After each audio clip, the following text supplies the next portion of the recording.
Ray stepped out of the shadows of his apartment block and shivered in the cold. The sky was beryl blue and clear. The sun was just high enough over the horizon to send brilliant beams of light skittering across the snow, making it sparkle like diamonds. Drifts and rooftop snows had begun to evaporate, wraith mists gently rising into the air. He tugged his coat collar a little higher. If he had to guess, he figured it was about 20 degrees below freezing.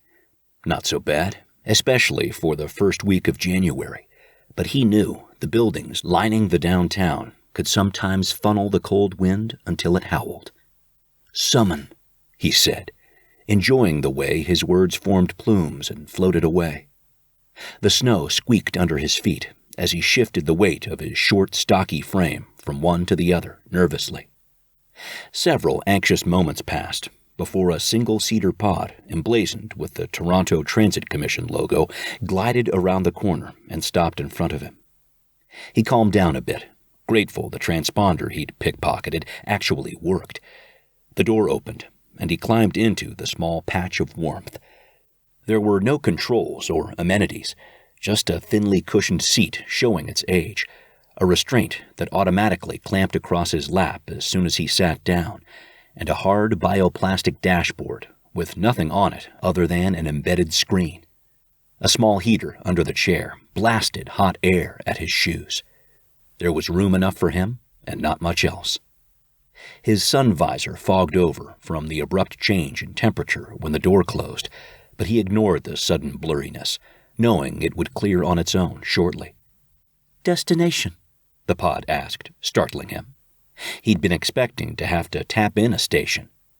Edward. Go by way of Shepherd and Queen's Park Flows, please."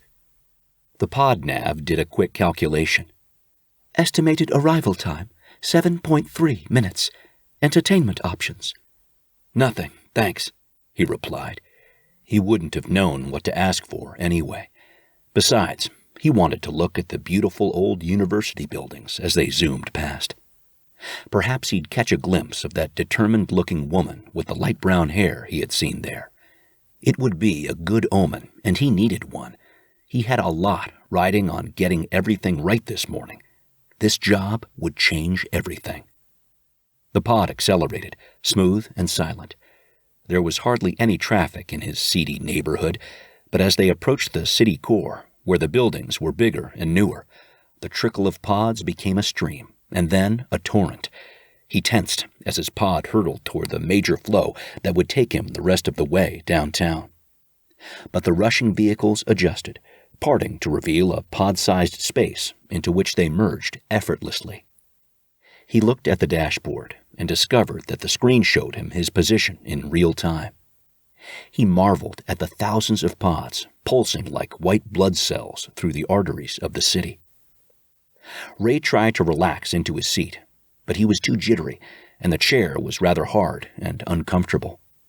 The pod slowed a little as it neared his destination. Already, he could see people hurrying along the footpaths, their shoulders hunched against the cold. He wondered how many of them were tourists. Most city natives knew to use the downtown's underground paths in weather like this. A familiar face flashed by the window. Startled, he spun around in his seat to look out the back. "Stop!" "Emergency stop," the pod replied. Unfazed by the sudden change of plan, the pod decelerated and pulled carefully onto a footpath, its warning lights flashing brightly. Pedestrians walked around it, but otherwise ignored both it and him. Ray wondered how often pods must have to make unplanned stops for it to be so unremarkable. He tumbled out of the pod and jogged back up along Bay Flow, rounding the corner in time to see the man he was looking for duck into an alley off Elm. "Hey, Mick!" Ray shouted, running faster. Mick was a tall man now, much different from the gangly, skinny teenager Ray remembered. Mick's long legs and lithe frame meant he took rangy strides and had a fast pace. He was already halfway down the alley when Ray reached the entrance. "Mick!" Ray shouted again.